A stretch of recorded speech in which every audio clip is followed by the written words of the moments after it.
Woo! Hey guys, welcome to another episode of the Start Thinking Forward podcast, the show where we dive deep into the minds and thoughts, leaders, innovators, and trailblazers. I'm your host, Brandon L. Draper, and today we have a guest who's nothing short of a digital oracle with over 3 decades of experience in online development. He's a man who has been at the forefront of digital strategy long before many of us even knew what that meant.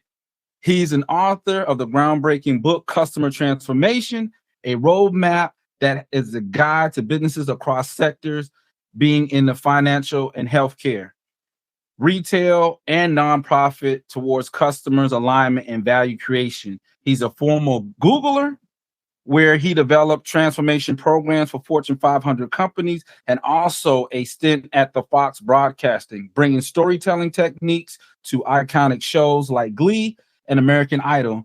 As if there is not enough, he's also the co-founder of Blind Squirrel Games and currently enlightens the next generation of leaders at the Southern New Hampshire University. Ladies and gentlemen, please give a virtual applause and a warm welcome to the one and only Chris Hood. How are you doing, Chris?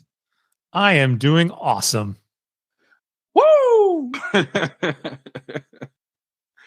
All right. So tell us a little bit about yourself. I kind of, went into that, but, no couple of words can make kind of who you are and what you've done. You're a big deal in your own right. So tell us a little bit about yourself and why you're here today.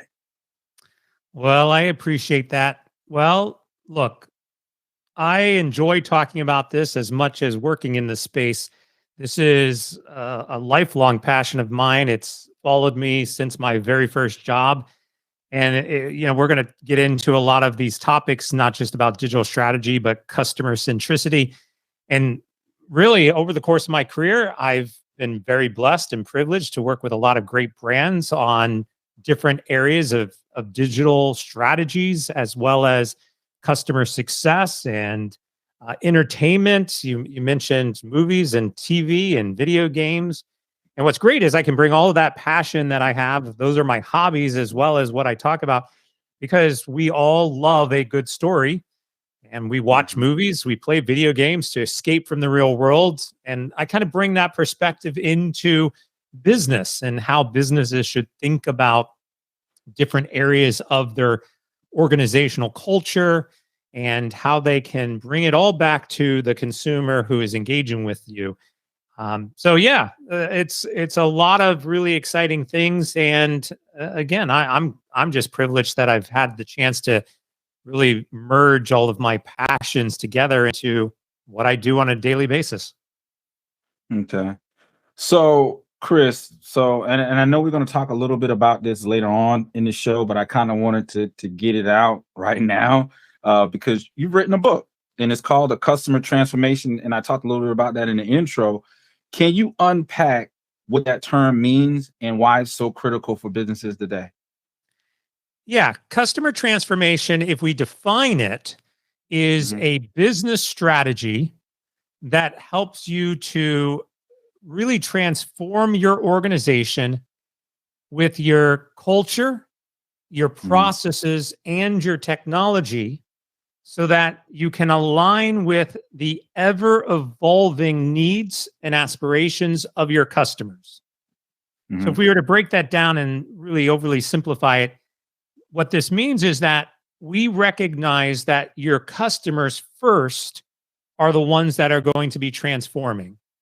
Their needs, our individual needs, we're all consumers, we're all customers. When we go to the grocery store, we go out to eat, when we go out for a movie, when we go shop somewhere, even for a new car, our needs, expectations, aspirations for that experience are the things that are going to change first. And it's the business that has to be able to evolve with that. So if I was to give you an example, if you were to go to the grocery store and put a bunch of groceries on the conveyor belt and go to check out, and they said, no, we don't take debit cards anymore, your first instinct is going to be like, what? Well, I don't have any cash on me. You're probably going to leave and go someplace else that takes cash. Not to say that they you just don't have the cash, right? Because your expectation is when you go into a grocery store, I can pay by my debit card. That's the type of transformation that we as customers are going through. And the businesses have to recognize that and be able to keep up with that transformation. That's what customer transformation is. Yeah, and I agree, wholeheartedly with you on that. Because being a marketing agency, one of the things that we see is people, slow to adopt certain technologies like SMS marketing. And just recently there was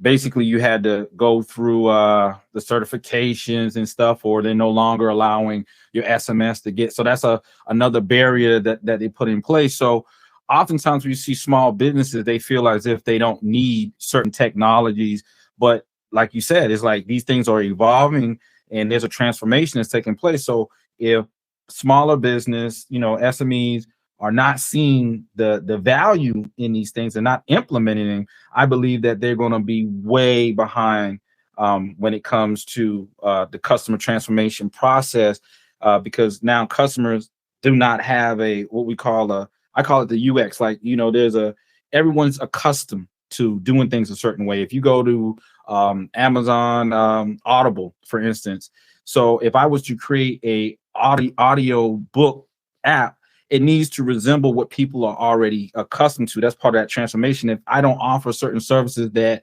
my competitor does, that's going to knock me out of the game. Can you share some insight a little bit on that? Yeah, well, what you were talking about is really why I wrote the book. So I think probably yourself and most of your listeners are going to be familiar with a term called digital transformation. Now, digital transformation has been around for several years.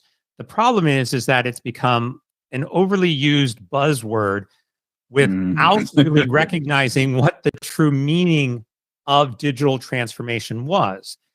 The concept was that you would evolve your technologies to keep up with the demands of consumers, right? And the problem is that the focus became more about the technology and not about the customer. You're not just changing the technology for the sake of changing the technology. You're doing it because you're serving the customer and their needs. This actually started all the way back with mobile devices. Mobile devices came out and everybody was like, well, I need an app. I need a mobile device. I need to be able to connect, right? And so companies that were not in a position to serve customers through the mobile device were drastically trying to make those changes. Now, fast forward to today, we see a lot of technologies, like AI is a great example, where a lot of organizations are trying to get on the AI bandwagon, but they're losing focus of why do you need that AI or that technology in the first place? It goes back to the customer. So I wanted to change that mindset by calling it customer transformation, because ultimately it's the customer who is transforming first. And then you, as a business, have to recognize that and make the change accordingly. And I agree. And I'm glad you mentioned about AI. What you see a lot of the Fortune 5,000 companies doing right now, there's a new job description. It's called a prompt engineer. So people are learning that, hey, if I can get someone that really understands that technology, because, even with the AI is only as good as what you're putting in. If you don't have a strong knowledge base on a particular area, it's still not going to do you any good because you're asking the wrong questions. So, that's kind of interesting. So the next question I got for you is, it takes a lot. Well, you talk a lot about, building a culture of innovation. What are the fundamental elements that really make such a culture thrive and even feasible? Yeah, well, let's again back up and say, why do we even care about having a culture of innovation? Well, you're innovating for your customer, right? So that's your foundation. And then you have to understand, well, what are the things that I need to do to be able to serve my customer in this way, to be more innovative? We recognize that one of the top reasons that individuals leave a company is because that company is not innovative enough, or that they don't have opportunities to explore those innovation ideas. And we also recognize that it's something like 68% of customers want to buy from companies that are more innovative. So not only internally, but also externally, you must be innovative. You've got to come up with these ideas, but again, you've got to come up with the ideas in order to serve your customer. Now, if we think about the culture, there's really a couple of key areas in there. The first one is you have to be able to open up innovation to everyone in your organization. That means that you and I and that guy over there and somebody else over here, everybody's responsible for innovation. And often businesses want to build like an innovation team and they say, okay, you're responsible for all of it.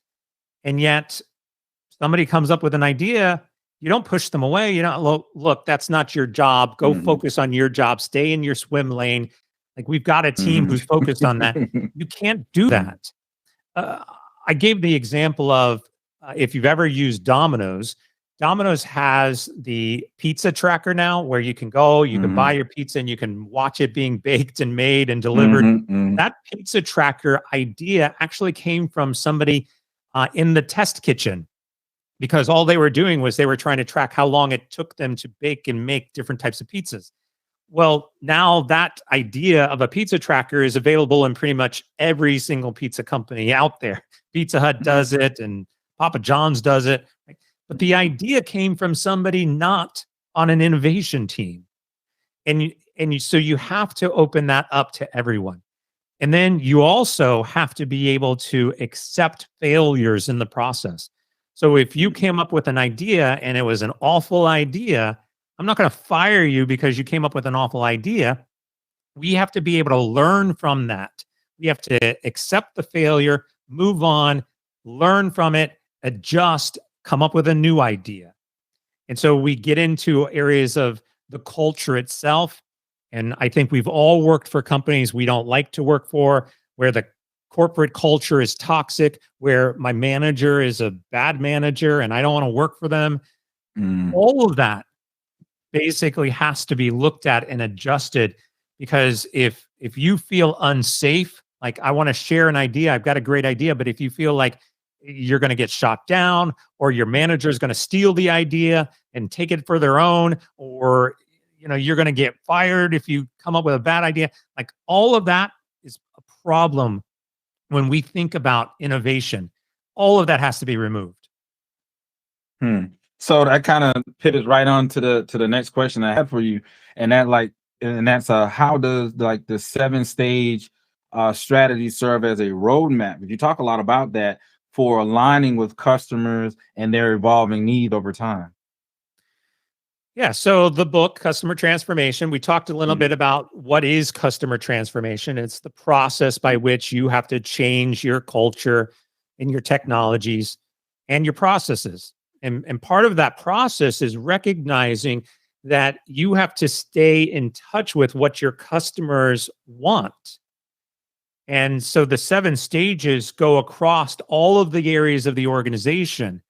Again, I think if we were to analyze any number of businesses or companies out there, they would think, okay, I'm very customer centric. We have a great customer experience.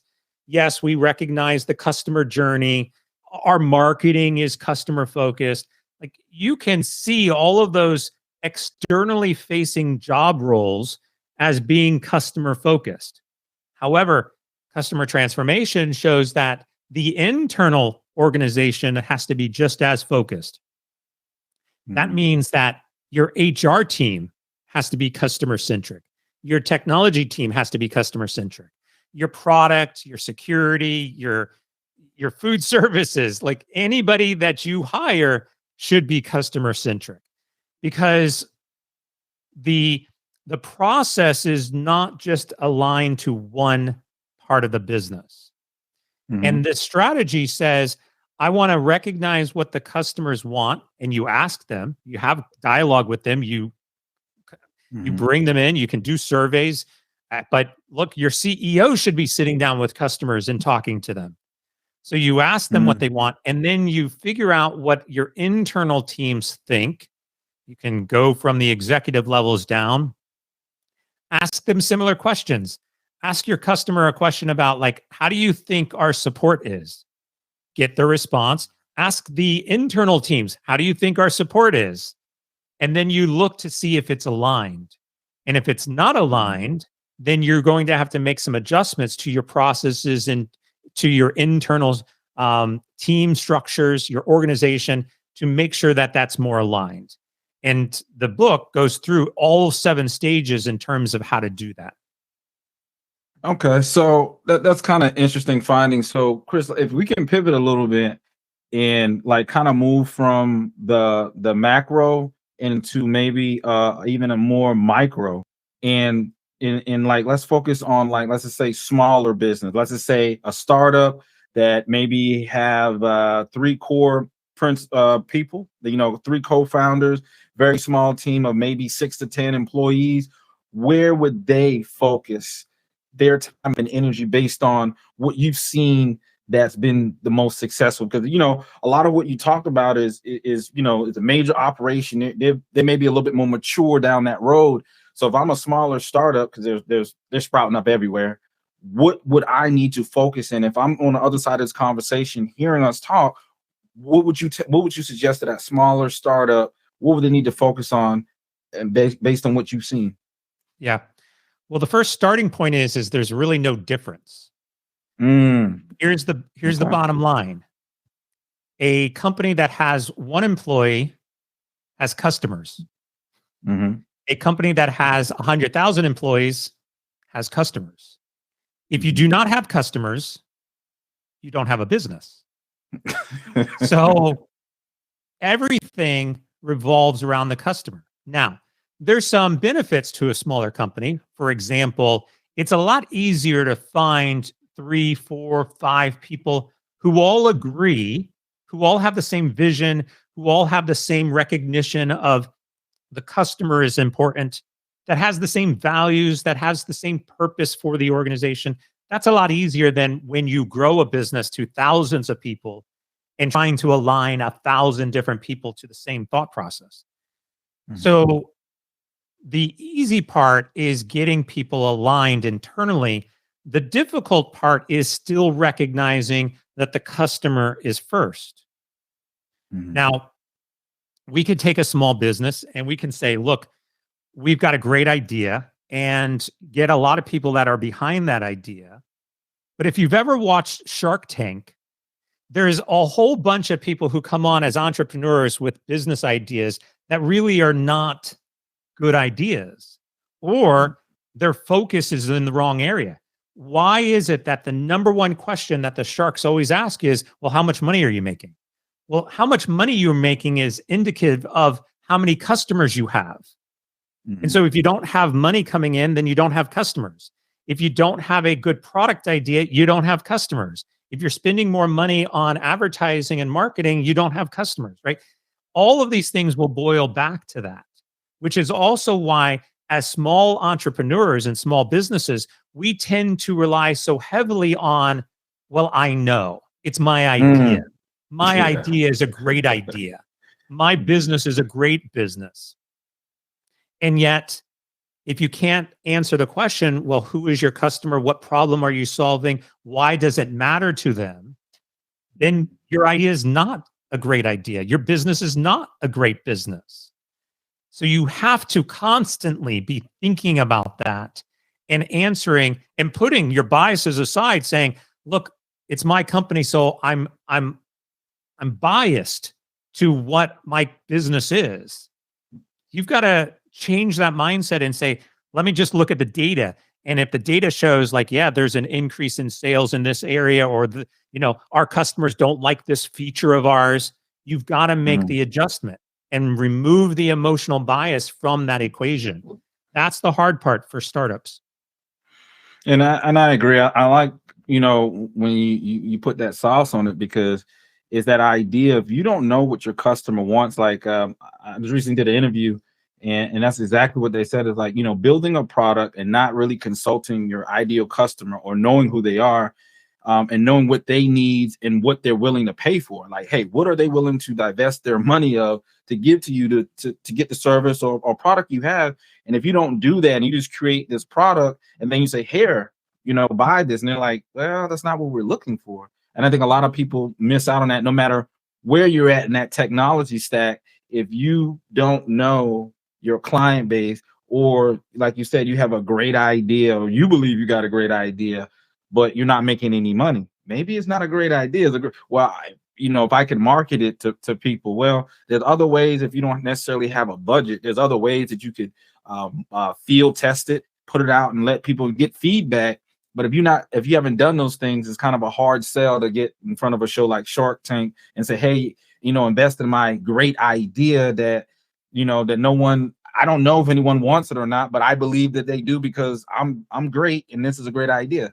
Right. Yeah, and let's go off of your marketing background. Think about it like this. Imagine if I have a business, and we'll just use food for now, and I want to create a taco business, and I've got this great new idea for a vegan or healthy plant-based alternative taco, and I go out and I grab 100 random people to taste test my taco. Now, is that going to be successful? Well, maybe not. Why not go and grab 100 vegans who you actually know are interested in that style of food to go get their opinions? But startups often get desperate. I just need to make a sale. So you go and you cast the net out and you grab the 100 people because all you care about is just getting people. 100 people are not your 100 customers. So that's what you have to start with. You got to go figure out who your customer base is, what problem you're trying to solve. Go get those individuals to taste test in this example, and then figure out if you've got a good product or not. I agree. So before we pivot on to the next segment, I want to talk a little bit about the psychological safety, because I know that's something that's important when we talk about psychological safety playing a role in fostering, innovation in the workplace. You talked a little bit about it, but we didn't use that particular term, psychological safety. So let's dive deep in that and talk a little bit about that. Yeah. So we touched on this earlier with innovation and being concerned about failures and ensuring that you're not going back on somebody because they might have failed, and accepting everybody's participation in a conversation, getting ideas from anyone and everyone within your organization. Really, if we were to define that, it's defined as psychological safety, which is that you can express your opinions and your ideas. You have a seat at the table, and you are not going to be reprimanded or challenged because of your ideas. Now, I think oftentimes we want to have a DEI type of conversation, diversity and inclusion. I would argue that this is actually not related to DEI. Psychological safety is the recognition that, yes, we want to include everybody, and yes, we want that diversity of opinion. But again, when we start to focus on specific elements of that, we get into the DEI, where what we're actually saying is a basis for communication is the acceptance that others have different opinions. And we want to hear that perspective so that we can make better decisions and be able to innovate. That's psychological safety. And again, there is a fine line in there. But look, my view is that anybody and everybody should be able to help in the process. And it doesn't really matter about, what we would typically call DEI. This is about just accepting ideas from anyone and everyone. So, that sounds like a good practice, but is that practical in a larger business, you would say? It's hard. It's hard, definitely. But this is part of the culture of an organization, as we alluded to. If you have a manager who is constantly hounding you, like, hey, do your job, or, give me a new idea. I need something so that I can take to leadership. And you're constantly coming up with ideas, and you're manager doesn't care or throws you under the bus, like any number of things that we see, then it's not psychologically safe. That's all. Anytime you go into a meeting and you're worried about what your boss or somebody else might say while you're there, you're in a toxic environment. There is no psychological safety. So yes, absolutely, it's hard. I would even argue, to my earlier point, some of the best organizations in the entire world that are DEI compliant and focus heavily on DEI have no psychological safety in their team meetings, because there's a difference between accepting each other versus allowing each other to actually have a voice and communicate without being reprimanded for it. That's interesting. That's a punchline. You know, it's a big difference. Like you said, accepting each other. And can you say that one more time? You said it's a difference between accepting each other and others having a voice. And others having a voice. There's a big difference. Big difference. Wow. Hey guys, if you're just now tuning in, we're here with Chris Hood. Like, this is an awesome conversation that we're having here. So I want to kind of pivot a little bit and talk about bridging the gap between technology. Matter of fact, I don't even think I want to go that far yet, because I want to make sure we have enough time, because, you know, Chris, you're full of knowledge, and I want to make sure that we can touch bases on as many things as possible. So let's talk about the digital dilemma, transformation versus acceleration. In a recent talk I had, I said that there's a big difference, and a lot of people think that it's synonymous, that growth and scaling is the same thing, and they're not. Like, when your company is in the growth status, or you're in that growth, it's like every time your assets or the money that you're making goes up, the expenses matches it, but you're growing. But when you're scaling is when there's a gap between how much you're bringing in and how much expenses you have. That means you're scaling. Like, we're bringing in a whole lot more. There's a bigger gap between how much we're bringing in and how much is going out. So, and I think a lot of times people see the digital, they see things as being synonymous when they're not. So the question I have for you is digital transformation and digital acceleration, which you talked a little bit about, right, are terms often used interchangeably. But what's the nuanced difference between the two? Because there is. Well, I would argue that they're completely different. And so anybody who is saying that they're similar, they're not. So really, it's the argument about transformation or acceleration.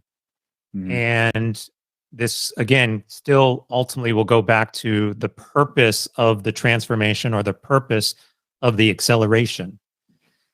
So digital transformation, again, is the thought that you have to transform your technologies to keep up with the demands of your customers, to become more digital within your organization. Digital acceleration is actually saying that we are going to bring in technology at a faster rate in order to, and the way I kind of think about it, is jump over that transformation part. So here's a good example. During the time of COVID, there were a lot of organizations that were going through a digital transformation process. They were bringing in technologies. They had a project plan for it. And then COVID hit, and they had to basically change that transformation and accelerate to something that they were not already at. A great example, again, would be schools. We went from in-class learning to online learning in the matter of a day. And most schools were not set up to allow for online learning. So, I have a son, he's now 16, but again, a couple of years ago, he was going to school. All of a sudden now he's not. And all of these in his school had to, we have to go get, like, what if the student doesn't have a computer? What if the student doesn't have access to the internet? What if the student, we need Google Meets or we need some sort of online training tool? What about our curriculum? We have in-class activities. Now those have to be converted to online. Like, they had to accelerate and get to a new point in their organization where they weren't. So that kind of skip over the transformation in order to accommodate the students. Mm. And in a lot of cases, the transformation is an ongoing process. We're continually transforming to, again, keep up with the needs of our customers. The acceleration is, we've got to get to that point, and we've got to get to that point now, and we don't have time to transform. We've got to flip on a switch and be there. So it's a lot more precise, and it's a lot more, obviously quick, because it's accelerating where you're at today to where you need to be. So can you share like some examples of how you've managed this digital acceleration through customer empathy? Yeah, well, look, customer empathy is recognizing what your customers want and walking in their own shoes, going through the process. It's amazing how many companies say, well, yeah, we know what our customers want. And then they build this entire journey and process and products and services. And anytime you've gone online and you've like tried to register and you can't figure it out, or you have a support problem and you get a chat bot who can't answer your question. Like, you've got all of these processes that customers have to go through, and not a single person in your team has actually walked that process themselves. Because if you did, you would have been like, well, this sucks. Like, why are we doing this? Right? It goes back to, we are all customers ourselves. So why not actually go through the process of our own companies and decide if it works or not? And if it doesn't work, change it, because your customers don't like it, right? So you've got to continuously think about this. That's the empathy part. And if you recognize what the empathy part is, like what your customers are experiencing and feeling and needing and aspiring for, then you can start to think about, well, where do we want to be? What are the technologies that we need to have in place to help make that, that empathetic view more critical? And so once you have the basics of what they want and what they're aspiring for, then you can, okay, well, we are here as a company. These are our current technologies. You can either transform over time, like how do we manage and keep up with that? Or you can just say, look, we're here, but we need to get way over there. You could just go do it. Like, don't sit there and say, well, it's going to take us another year to get to that point. Think of it like, well, if there was another pandemic tomorrow, how are you going to get from here today to there tomorrow? Because that's disruption. And whether it's you get disrupted by a pandemic or you get disrupted because somebody else, a competitor in your market, is all of a sudden doing it, either one is a disruption. You've got to figure out, how do I get from here to there by tomorrow? The longer it takes you, the worse it's going to be.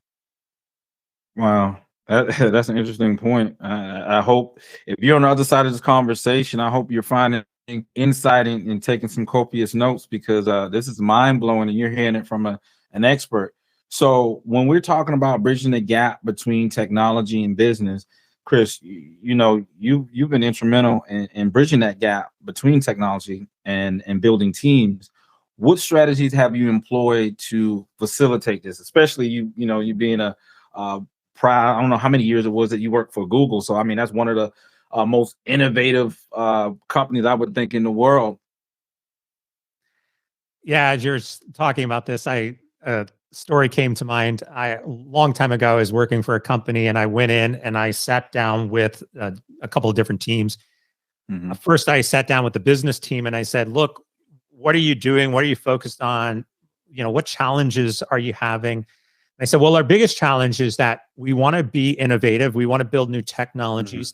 And so we have these ideas. And the problem is we kind of just toss them over the wall to the IT team, and then we wait for them to show up. And maybe they do, and maybe they don't, but that's all we hear. I was like, well, that's very interesting. So I went over to the development and technology team and I said, hey, what are some of the challenges you have? They're like, well, we really don't know what we're doing. Every so often we get something thrown over the wall from the business side. We work on it and then we toss it back over the wall and then they do something with it, but we really have no idea what's going on with this. And this is their philosophy. This is how they operate. And I said, has anybody ever thought about getting you both into the same room? like just come together and have a conversation.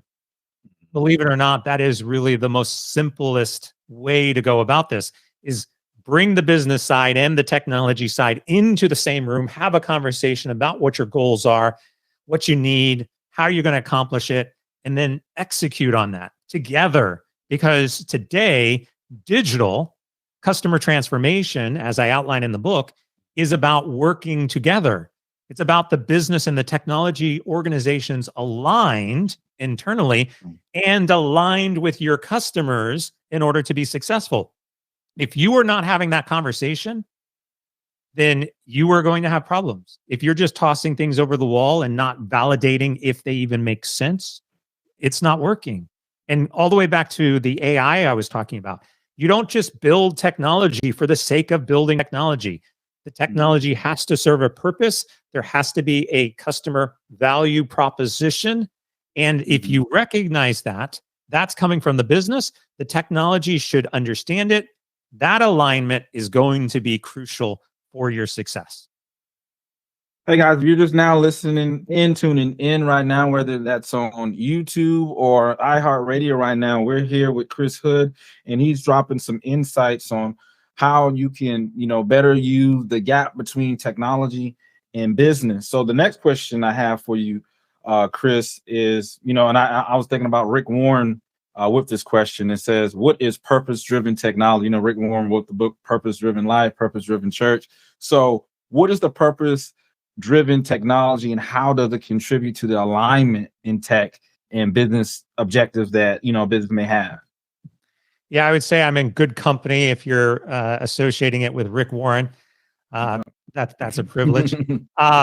Yeah, so look, I think if we just take that phrase, purpose-driven, and we can apply to a lot of areas of our lives and our businesses, I think we all strive to have a purpose, and I think we all strive to work with organizations that also have a purpose.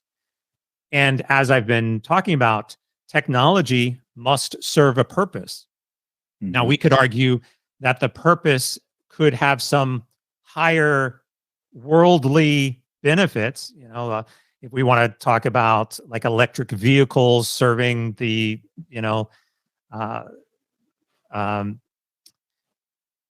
nature and why the word doesn't come to my mind. Climate, there it is. We could argue like electric vehicles are serving a higher purpose. We could argue that healthcare and other types of medical things are helping us serve a higher purpose. But from a business perspective, the technology has to serve the purpose. And what is the purpose? Well, ultimately, as I said earlier, purpose is your customers. The technology has to serve your customers. That is your purpose. That is your only true purpose in any business. But the purpose can have other benefits. It could be your customers and improving climate conditions, right? It could be customers and making healthy alternatives, for children. Exactly. But you can't lose sight that the technology and the purpose of the technology is to serve your consumers and then your business. And I saved the best for last, Chris. Oh man, we're about to dive deep into this one. So the human element in technology, right? Let's talk a little bit about that. How can we, right? What would be your suggestion as far as how can we reintroduce a human-centric approach to tech in the technology age that we're in right now, where AI and automation is becoming ubiquitous with everything? It's like, why would I do this when I got the AI? So let's talk a little bit about that. Yeah. Well, what's interesting here is it brings it all together. And so I appreciate that. Think about it like this. I've said it, and I've said it again, and I'll keep saying it. You all have customers. You have to serve your customers. Customers are human. Here's the way you are not building a product and service to sell to a robot. You're not building AI to sell to another AI.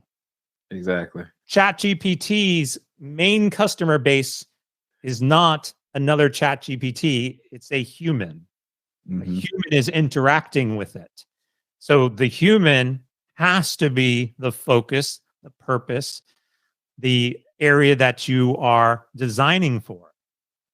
Now, what's interesting is, as of today, ChatGPT, OpenAI just came out with some new features that will allow you to talk to ChatGPT as well as visually see. So you could actually have your camera, like, we're here on the podcast. You could hold up an image of something that you were working on. ChatGPT could now look at it, scan it, and then make recommendations to what it's visually processing. Those are human conditions that we want to engage and use for our technology. And so I would drastically argue that OpenAI is now leveraging our human elements, the multi-sensory experience, to be able to directly engage with the technology. That's the purpose. It's a human engaging with the technology, not other technologies engaging with the technology. You don't have robotic customers, not yet. But I would argue even in the future, you probably won't. Right? So again, this is a mindset shift. This is a recognition that the technology and the purpose is human-centered. And so the design, me being able to talk to, touch, feel, sense, see, right? If we get to the point where ChatGPT can smell something and we can have some type of sensory input, and I could say like, here's my pasta dish. ChatGPT, can you smell it and see if I'm missing an ingredient? And it can process that type of information. That would be fabulous. Heck, in Japan, there's a scientist that has invented Taste TV, where you could go and lick the screen and taste what's on the screen, right? These are the senses that are human-centered and that we will gravitate towards. So you've got to think about it like that. Go ahead. No. I can continue. I was just one final thing was, we talk in marketing a lot about what we call touch points. Reality is we're no longer really touching anything. We've got smart homes and smart devices all around us. I can tell Google right now behind me to turn on my lights or turn them off. Like, that's an audible command. We talked about Taste TV. We talk about smells. Like, we are getting to the point where it's no longer about touching something. It's about a full engagement of all our senses to interact with the businesses and the companies that we want to engage with. So before we go to the last question, and then we always have I want to talk a little bit about you and edify you for being here today. So talk a little bit about your book and how we can get a hold of it. Yeah, well, the best place to get a copy of my book is on my website. So you could go to chrishood.com, CHRISHOOD.com. And on my website, you have my podcast, you have my blog, you have all the articles I write. You can find a copy of my book. I can sign it for you if you would like, if you buy it on my website, or you can go to Amazon and you can find it there. You can find all my social media profiles and how to get in touch with me. Everything is in one place right there, chrishood.com. All right. So, and that's on the screen right now so that everyone can see. I'm going to leave that up for a while we go to the next and kind of last question. We always have a show question. So we talked about, speaking of AI. So how do you see, artificial intelligence shaping our lives and businesses in the near future? Like, what do you think is happening right now as far as, do you think that businesses are adopting it quick enough? Are people adopting? Now, I just recently seen an article that says it's really not as big. Even when we're hearing all that news stuff, this happening and all this, like, at the end of the day, the majority of people that even have used like things like Chat GPT have not really used it to the full extent or truly understand what it is. What do you foresee the future being like as this thing continues to grow? Because I don't think that is a fad. It's not going anywhere. It's going to be here just like the internet was. Everybody thought it was going to go away. Just like they thought the phones were going to go away, mobile phones were going to go away, and it just kept on evolving and getting better and better and better. What do you foresee? Well, it's not going anywhere because it's been around for 50 years. Mm-hmm. So AI is not new. Funny, I was going through my blogs actually, and I wrote an article in 2019 about AI in business. And now all of a sudden it's like this big thing. It's been around. It's not something new. What we're seeing is the accessibility to AI is higher than ever before, especially with ChatGPT. So people can engage with it. They can use it. They definitely don't understand it. Most people don't understand it, but it's amazing. I get a call a day from somebody that claims to be an AI expert. Well, you're not an AI expert if you just started using ChatGPT this year, right? So what we are seeing is the subscriptions of OpenAI are actually on a trend down. So I think we're moving away from this hype engine that was, present at the beginning of the year. I think there is still a lot of questions around regulations and definitely the ethical considerations of AI that are front and forward, mainly because, again, ChatGPT. But the usage of AI is going to continue to grow. I think what people believe AI is today is probably actually not really going to be available for another 10 years. I think we're 10 years away from the sci-fi movie version of AI that we believe and fear potentially.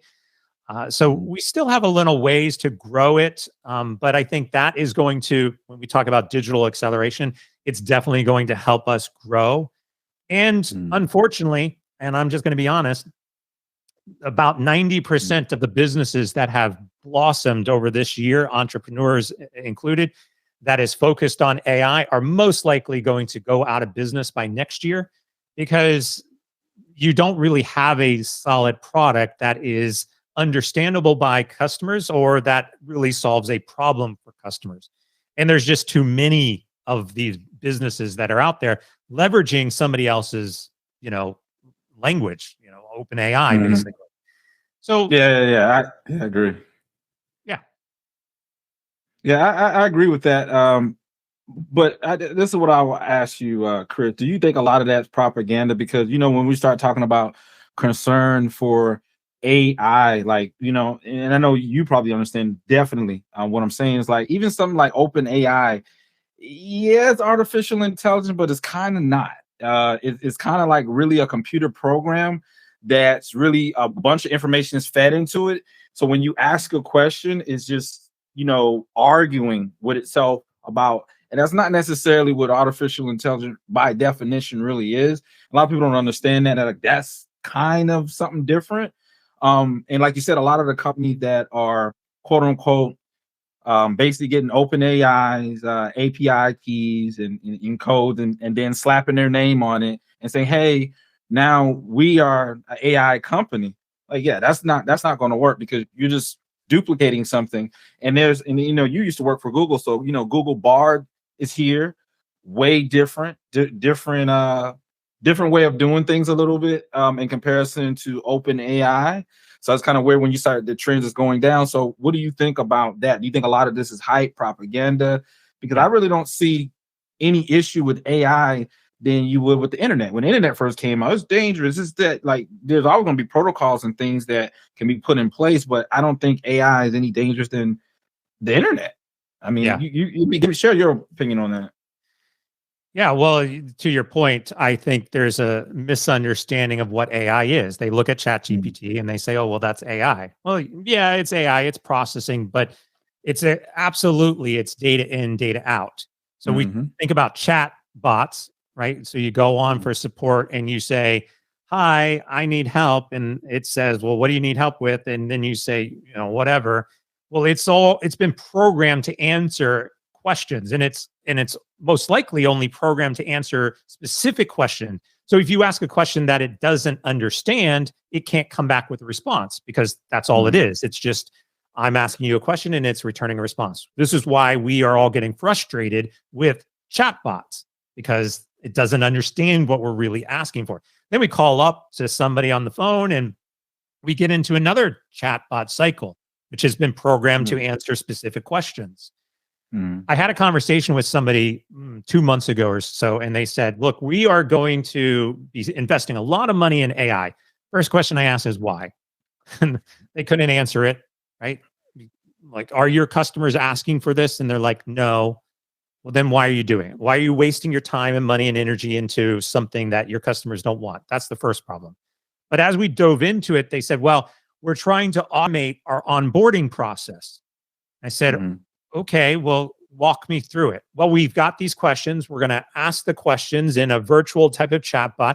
And based on their responses to these questions, we are going to move them through the onboarding process. And then we'll come up with new questions and we can. And I said, well, why don't you just use a form? And they're like, well, because we've got questions, and based on how they answer, we want to be able to give them a different question.